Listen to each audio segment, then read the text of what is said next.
mungkin kondisinya lebih parah ya. Kemudian karena diarenya berlangsung lebih dari 14 hari, maka yang terjadi adalah bisa jadi timbul resiko penurunan berat badan drastis. Ya. Nah, untuk mengetahui dehidrasi itu sebenarnya bisa kita lihat dari beberapa parameter. Yang paling mudah adalah kita melihat turgor, ya. Turgor di kulit kita. Jadi artinya kalau misalnya lapisan turgor di kulit kita cubit atau kita tekan, kalau dia lama posisinya kembali ke keadaan semula, maka itu sudah tanda-tanda terjadinya dehidrasi, ya. Atau bisa juga kita lihat dari frekuensi dan volume urin yang dikeluarkan. Kalau semakin jarang berkemih, maka bisa jadi tubuh kita mengalami dehidrasi tandanya ya. Kemudian bisa jadi juga urinnya warnanya kuning pekat, ya. Kemudian semakin kita merasa haus, ya, maka itu tanda dehidrasinya sudah mengarah ke dehidrasi sedang sampai berat. Kemudian juga bisa dilihat dari mata, ya, matanya cekung atau tidak, ya. Nah, kemudian nanti kita lihat, kita bisa melihat derajat dehidrasi, penggolongannya itu ada tanpa dehidrasi, jadi biasanya kalau tanpa dehidrasi itu cairan yang hilang itu kurang dari 5% berat badan. Kemudian kalau dehidrasi sedang itu bisa menyebabkan hilang cairan sampai 10%, dan kalau dehidrasi berat itu bisa lebih dari 10%. Nah, ini tanda-tandanya ya. Kita lihat dari mata, kemudian dari rasa haus, ya, semakin dia nggak mau minum, maka itu tanda ke arah dehidrasi yang berat. Ya, yang paling mudah itu adalah untuk melihat turgornya tadi. Ya. Oke, kita lihat lagi untuk patofisiologinya. Jadi berdasarkan patofisiologinya ya, penyebab-penyebab diare tadi, maka terjadinya diare itu sebenarnya disebabkan karena adanya ketidakseimbangan antara ya absorpsi dan sekresi cairan elektrolit pada usus besar. Jadi bisa jadi sekresinya ini di usus besar lebih banyak. Jadi lebih banyak cairan yang dikeluarkan dibanding cairan yang diserap kembali di usus besar. Karena tidak seimbang, akhirnya itu tadi akan berpengaruh terhadap konsistensi dari feses yang dikeluarkan. Ya. Nah, ada beberapa penyebab ketidakseimbangan absorpsi. Ya, yang pertama karena perubahan transport ion. Ya, kemudian motilitas intestinal, jadi pergerakan ususnya atau peristaltik ususnya terlalu cepat, ya, sehingga waktu transit makanan di usus besar itu mengalami suatu kondisi prematur. Baru masuk sudah dikeluarkan lagi, ya. Kemudian terjadinya peningkatan osmolaritas di lumen usus. Kemudian juga bisa terjadi tekanan hidrostatik di jaringan. Nah, beberapa penyebab ketidakseimbangan ini nantinya akan berpengaruh terhadap penggolongan jenis-jenis diare tadi berdasarkan mekanisme terjadinya diare, ya. Jadi ada yang namanya diare sekretorik, ya.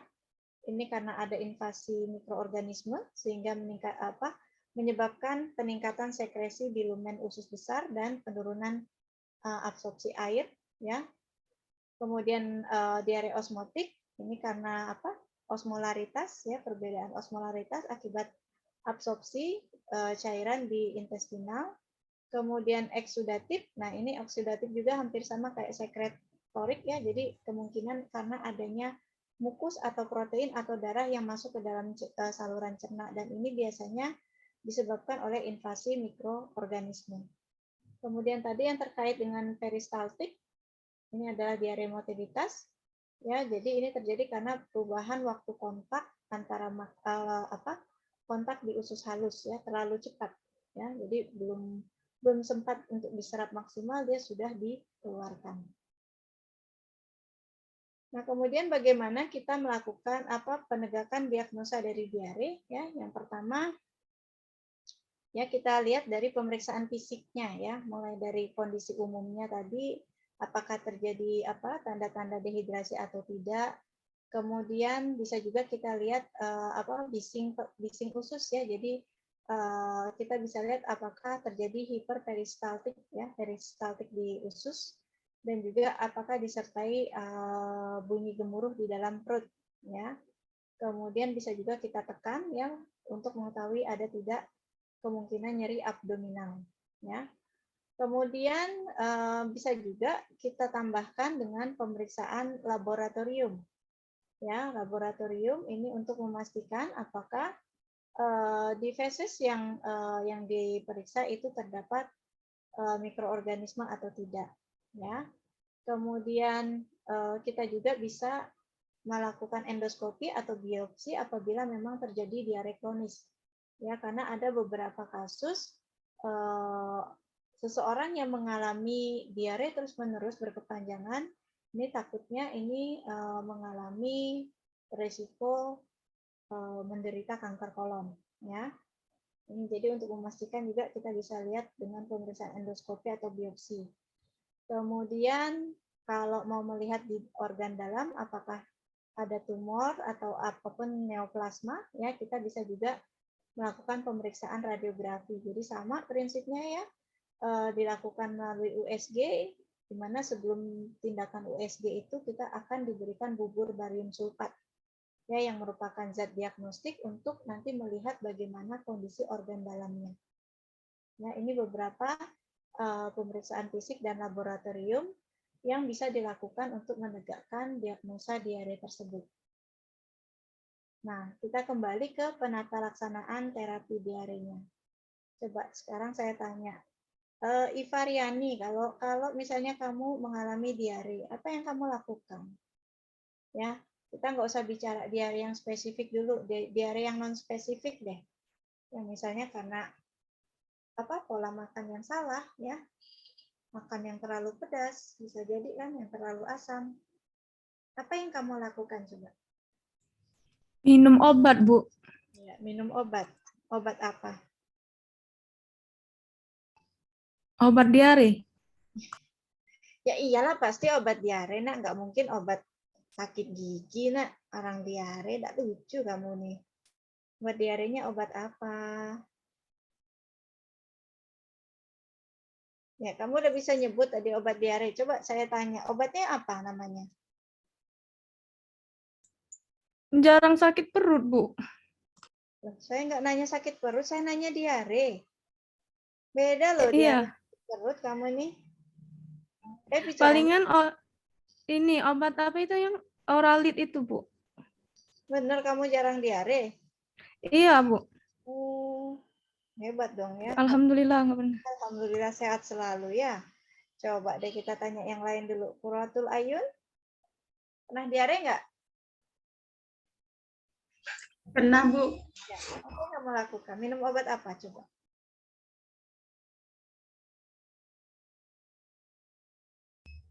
Loperamid, Bu. Apa? Loperamid. Loperamid. Kamu minumnya gimana? Cara aturan pakainya gimana? Loperamid tablet atau yang nama dagangnya? Tablet, Bu. Iya, yang tablet generik ya. Coba masih ingat nggak minumnya gimana? Aturan pakainya deh.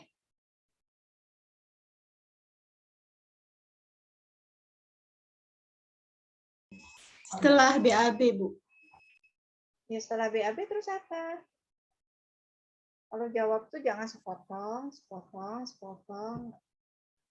Kalau sepotong-sepotong terus bakal terus ditanya sama saya. Diminum 1 tablet, Bu, setelah BAB itu. Oh, diminum 1 tablet setelah BAB. Oke lah. Coba saya mau tanya ini. Mana yang... Ini mahasiswanya mana ya? Kok nggak ada ya? Oke, Freddy. Freddy Priadi. Freddy? Ini belum kameranya. Ini Rahma, Mareci. Ini susah sekali ya. Mau diminta ini, diingetin terus. Freddy? Freddy? Iya, Bu. Iya, Freddy pernah mengalami diare? Pernah, Bu. Nah, coba. Kalau pas diare, apa yang Freddy lakukan supaya diarenya nanti bisa berkurang? minum obat Enstrostop, Bu. Minum obat Entrostop. Oke, gimana aturan pakainya?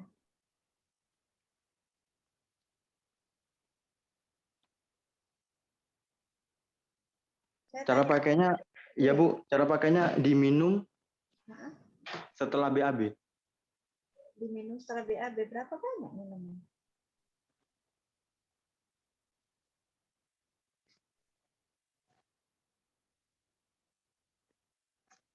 Tiga kali, Bu. Setelah BAB minumnya 3 kali. 3 tablet, 3 kali atau gimana maksudnya? 3 kali dalam 1 hari, Bu.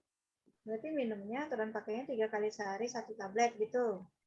Ya, Nah, kasih, coba saya tanya lagi. Kita tanya ke PJ kita, Sharon. Sharon, Ya, Bu. coba Sharon pernah diare nggak? Pernah, Bu. Nah, diare terus minum obat apa? Minum Loperamid. Dia. Lo dia. Oke, gimana minumnya? Kalau untuk pertama kali diare itu minumnya sekali 2 biji, Bu. Terus setelah masih diare lagi, sebiji lagi maksimal 8 biji per hari. Jangan bilang biji ya, ya. 1 tablet, 2 tablet ya. Ya, Sharon jangan pakai biji ya. Kan minumnya obat tablet ya. Iya, Bu. Maaf, Bu. Biasain lah orang farmasi masa bilangnya kayak gitu ya.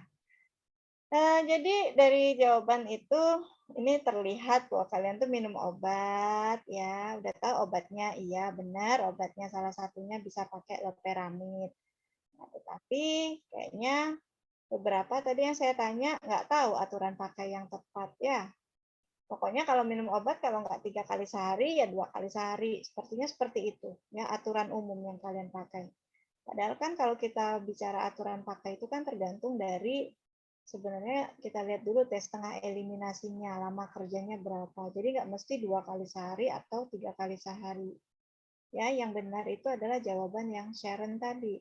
Untuk obat diare biasanya mau dia golongan mau dia golongan antimotilitas ataupun golongan adsorben ya, itu cara minumnya tablet itu akan diminum setelah BAB itu langsung 2 tablet. Dosis awalnya 2 tablet setelah BAB, kemudian nanti baru dilanjutkan jika masih terjadi BAB dilanjutkan 1 tablet setiap habis BAB, maksimalnya ada nanti ya. Tinggal nanti dilihat kalau loperamid berapa, kalau misalnya atapulgit atau kaulinpektin berapa. Ya, itu harus tahu lah nak, jangan nanti semua bilangnya 3 kali 1. Kan kalian ini nanti akan belajar untuk konseling ke pasien, memberikan informasi, konseling. Kalau semua obat kalian sebut aturan pakai 3 kali 1, bisa-bisa salah dosis nantinya. Oke ya. Nah, ini kita sebelum mendekati ke bagaimana penata laksanaan diare, kita harus pahami dulu tujuan diare tersebut ya. Yang pertama, tujuan terapi diare itu adalah mengatur diet, kemudian menggantikan cairan tubuh yang hilang termasuk di dalamnya elektrolit ya, kemudian menghindari terjadinya gangguan keseimbangan asam basah. Jadi jangan sampai diare itu juga selain terjadi dehidrasi juga menyebabkan pH cairan tubuhnya menjadi tidak seimbang ya. Kemudian setelah kita mencegah dehidrasi, yang selanjutnya tujuan terapinya adalah menyembuhkan gejala, ya, mengurangi gejala, kemudian mengatasi penyebabnya. Kalau memang dia invasi kuman, tentu kita harus sampai membasmi kumannya, ya. Kemudian juga mengatur gangguan sekunder yang menyebabkan diare. Sasaran terapinya, ya, menghilangkan gejala. Nanti bisa kita lakukan terapi simptomatis. Kecuali kalau yang diare spesifik, tentu kita harus ke terapi kausal sampai membasmi kumannya. Kemudian memelihara status hidrasi ini arahnya ke upaya perbaikan rehidrasi oral, ya, kemudian mengatasi penyebabnya tergantung tadi jenis diarenya apa.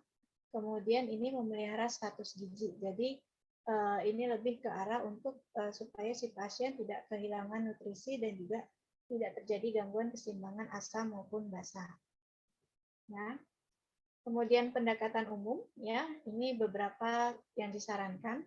Kalau memang lagi terjadi diare, sebaiknya hentikan makanan yang padat, kalau bisa makannya yang lembut sedikit ya. Kemudian hindari produk yang mengandung susu, karena biasanya ada beberapa orang yang memang punya rentan terhadap produk olahan dari susu, ya. Kemudian jika terjadi mual muntah, ya, bisa kita berikan obat-obat antiemetika, ya. Kemudian juga untuk anak-anak ini biasanya kita berikan beberapa suplemen yang tujuannya adalah untuk menambah flora bakteri di usus, ya.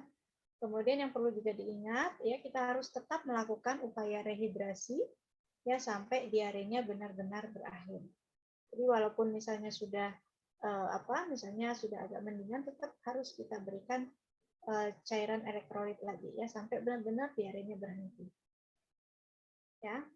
Nah, ini tadi tata laksananya sama, bisa secara farmakologi maupun non-farmakologi dan farmakologi ya.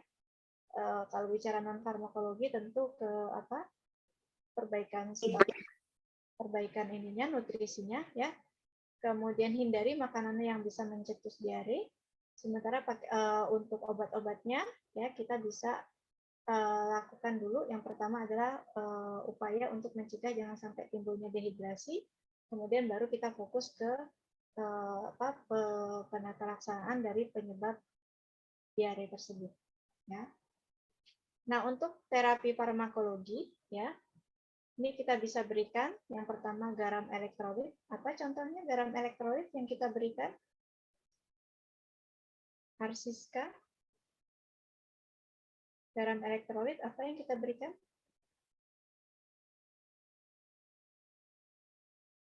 Contohnya Arsiska. Iya, Bu. Coba, garam elektrolit yang kamu tahu contohnya apa?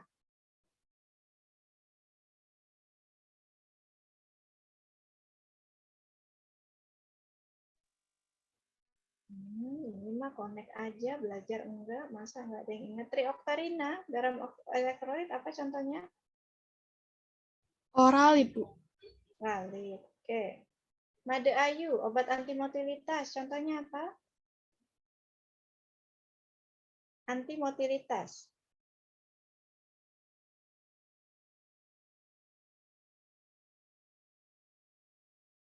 Ingat semua, kita bicara obat-obatan, farmakologi 1. Antimotilitas ini adalah difenoksilat, difenoksin, loperamid, ya. Golongan adsorben, kaulin pektin, atapulgit, norit termasuk di dalamnya. Golongan antisekretori, bismut subsalisilat. Kemudian zinc. Ya, ini terapi pendukungnya ya, zinc dan lactobacillus. Nah, zinc sulfat ini diberikan ya tujuannya adalah untuk mempercepat upaya rehidrasi. Kemudian juga yang kedua tujuannya adalah untuk mengurangi resiko kekambuhan dari diare. Sementara kalau pemberian lactobacillus ini tujuannya adalah untuk menambah flora bakteri baik di saluran pencernaan. Ada yang tahu contoh lactobacillus yang sering digunakan dalam pengobatan diare? Apa? OB, Bu. LBO. LBO. Kalau kita sehari-hari yang kalian suka tuh minum apa? Yakult, Bu. Nah, Yakult kan itu untuk flora bakteri di usus. Ya. Yogurt ya, semuanya itu ada lactobacillus-nya ya. Oke, kita lihat lagi. Nah, ini beberapa obat antimotilitas ya, yang masih ada ini loperamid ya. Sementara difenoksilat dan difenoksin ini nanti bisa dilihat mana yang dia dikombinasikan sama atropin sulfat ya. Ini sama-sama turunan dari senyawa opium ya, semuanya. Tetapi untuk difenoksilat, loperamid, difenoksin ini tidak sampai menimbulkan kondisi adiksi. Kemudian mekanisme kerjanya ya dari namanya saja antimotilitas, berarti dia bekerja dengan cara mengurangi peristaltik ya di usus, ya sehingga dia bisa memperlambat transit dari intraluminal. Jadi artinya makanan yang masuk dari yang sudah diserap ke usus halus itu keberadaannya cukup lama ya supaya bisa diabsorpsi maksimal, baru nanti dia dipindahkan ke usus, ya memperpanjang waktu kontak ya dan absorpsinya. Nah, ini yang perlu diperhatikan, tidak boleh diberikan untuk diare akut dan kronis, ya, tidak direkomendasikan. Kemudian kalau kalian masih ingat, dulu saya sudah menjelaskan di farmakologi 1 bahwa obat-obat antimotilitas ini tidak boleh diberikan pada anak di bawah 12 tahun. Ya, karena dia bisa menimbulkan paralisis uleus, ya. Jadi kalau untuk anak-anak sebaiknya obat diarenya dipilihkan saja yang kaulinpektin atau yang atapulgit, ya. Kemudian golongan adsorben, ya ini contohnya kaulinpektin, polikarbopin dan atapulgit.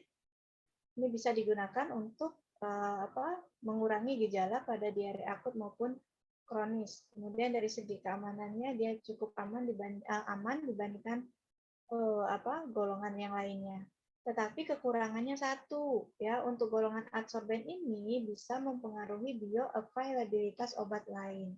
Jadi hati-hati pada saat dia mau diberikan bersamaan dengan obat lain. Bisa jadi obat golongan adsorben ini akan menyerap obat lainnya sehingga ya jumlah obat lain yang diberikan bersama dengan adsorben ini akan berkurang. Akibatnya nanti intensitas efeknya juga akan menurun.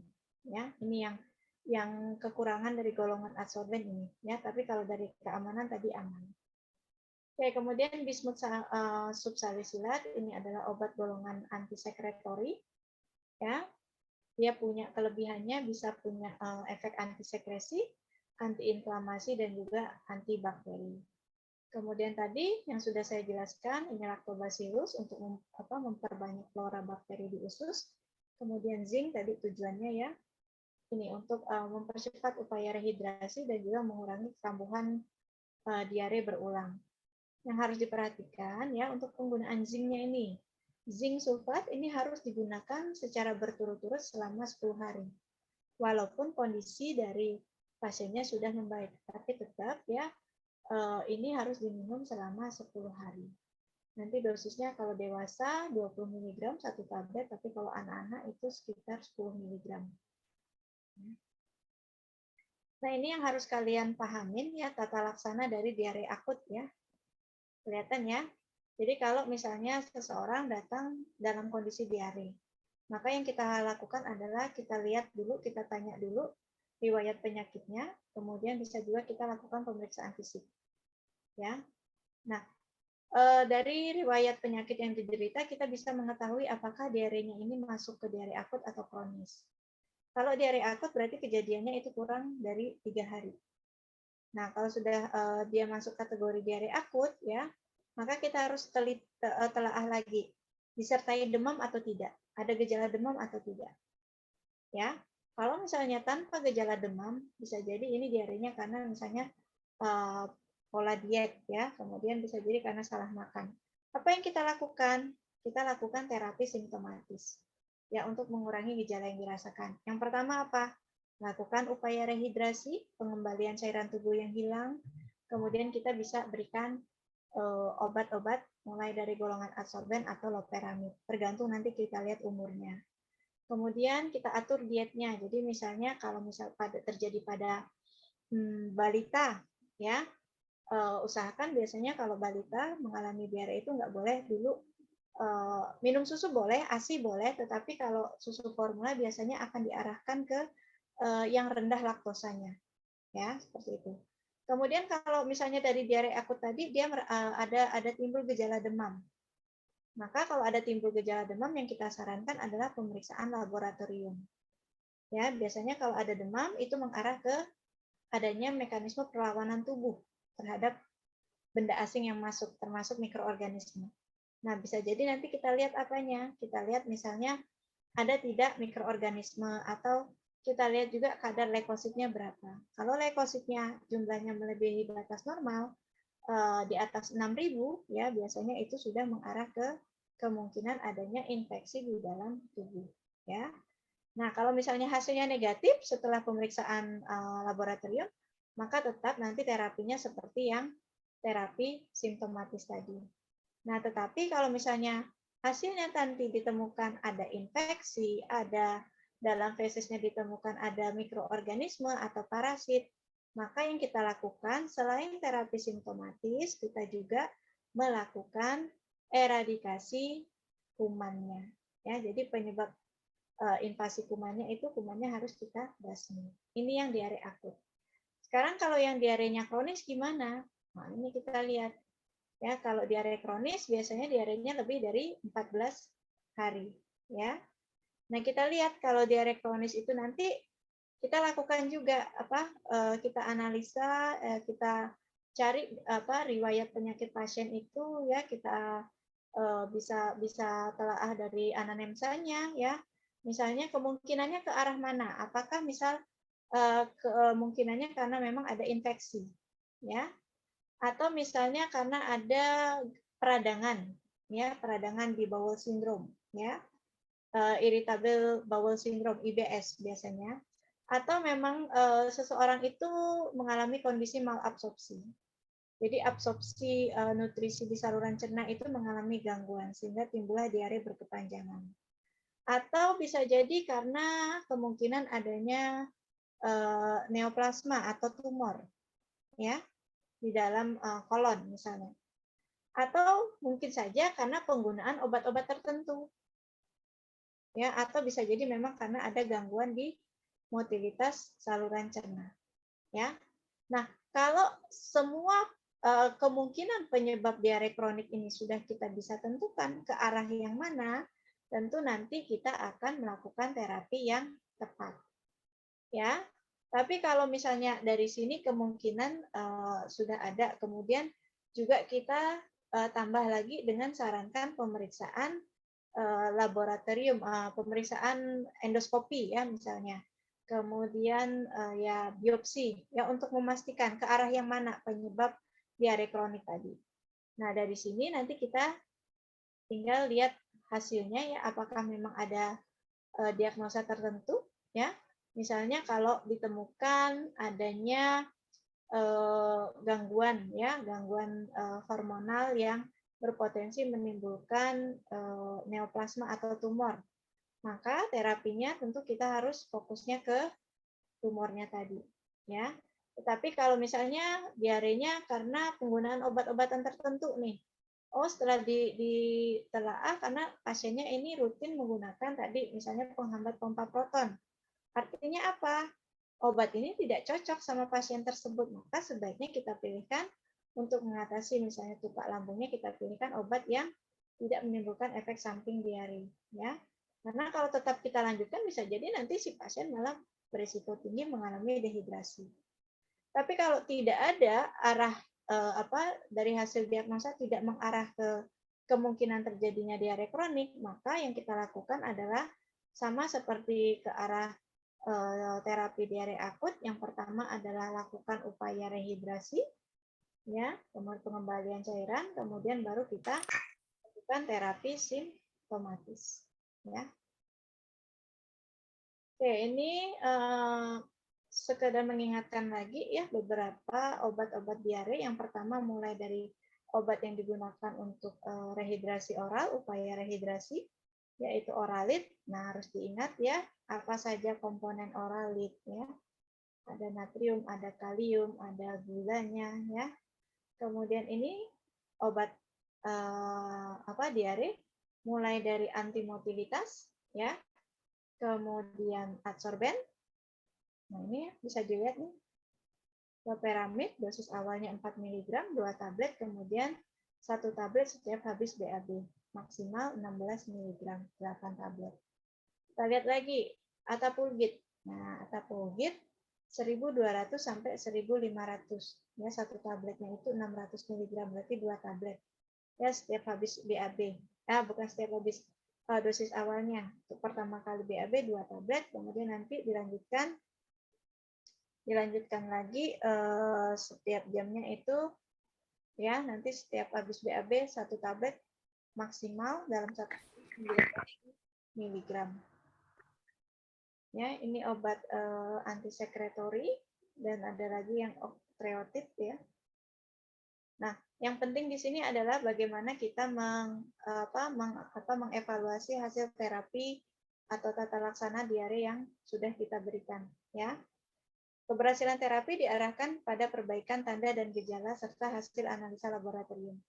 Jadi kalau dehidrasinya berkurang, ya pasiennya kembali kondisinya bagus, ya berarti itu ada tanda-tanda perbaikan. Kemudian untuk tanda-tanda perbaikan ini bisa kita lihat dari perubahan di tanda vital. Ya, kemudian untuk pasien dalam diare kronis, ya biasanya harus selalu kita pantau frekuensi dan pergerakan mobilitas usus setiap harinya. Kemudian untuk mencegah komplikasi sebaiknya kita lakukan monitor berat badan ya supaya kita bisa tahu ada dehidrasi atau enggak, sampai berapa besar kategori mana dehidrasinya, kemudian kita lihat osmolaritas serum, kadar elektrolitnya ya, kemudian kita lakukan juga pemeriksaan urin. Nah, ini beberapa langkah yang bisa kita lakukan untuk menuntaskan diare. Yang pertama oralit, tujuannya tadi untuk mencegah dehidrasi, kemudian untuk mempercepat upaya perbaikan cairan yang hilang, kita tambahkan zinc selama 10 hari berturut-turut. Kemudian khusus untuk anak-anak masih tetap diperbolehkan ASI, tetapi jika yang diberikan itu adalah susu formula, maka sebaiknya susu formulanya diarahkan yang lebih rendah laktos, ya rendah gula. Kemudian kalau memang ditemukan ya pada diarenya itu ada lendir, ada darah, maka sebaiknya boleh kita tambahkan terapinya dengan antibiotik. Hanya saja kalau pemberian antibiotik tentu harus kita ingatkan harus diminum sampai antibiotiknya habis supaya mengurangi resiko timbulnya resistensi. Ya, kalau masih kejadiannya berulang, maka bisa kita sarankan kembali ke petugas kesehatan. Sampai sini ada pertanyaan tentang diare?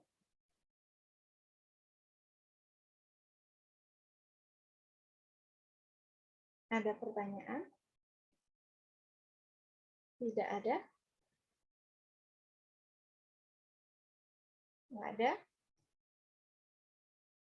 Ya, ini kenapa yang masih nggak aktif kameranya? Kenapa ini ya?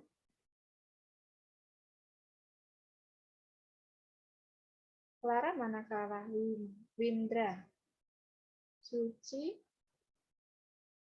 Freddy. Itu bisa semua. Kenapa dimatiin? Alasannya pasti sinyal, Bu. Gitu ya.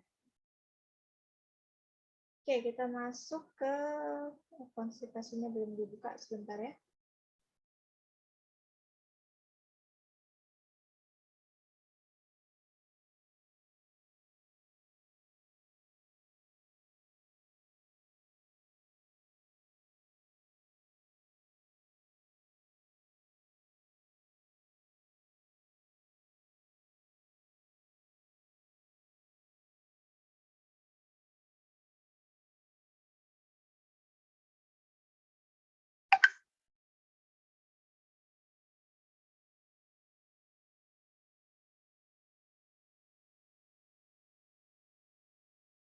Oke, kita masuk ke konstipasi. Ini kebalikan dari yang tadi kita bahas diare. Ya, ada yang tahu konstipasi apa? Nama lainnya apa? Susah BAB, Bu. Susah BAB. Nama lainnya lagi? Belit, Bu. Sembelit. Ya. Nah, kapan kita dikatakan mengalami sembelit?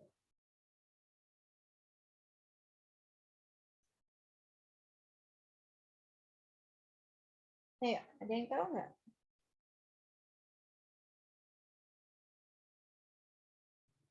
Kapan kita dikatakan mengalami sembelit?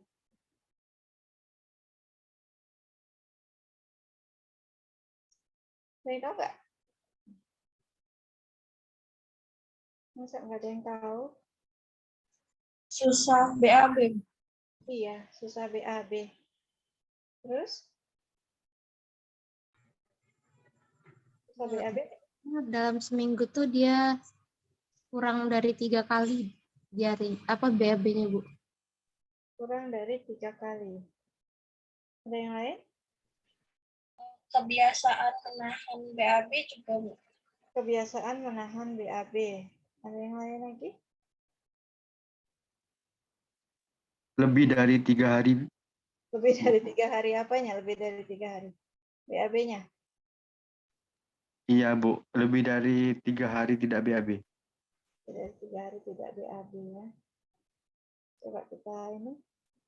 Coba ini dulu kita.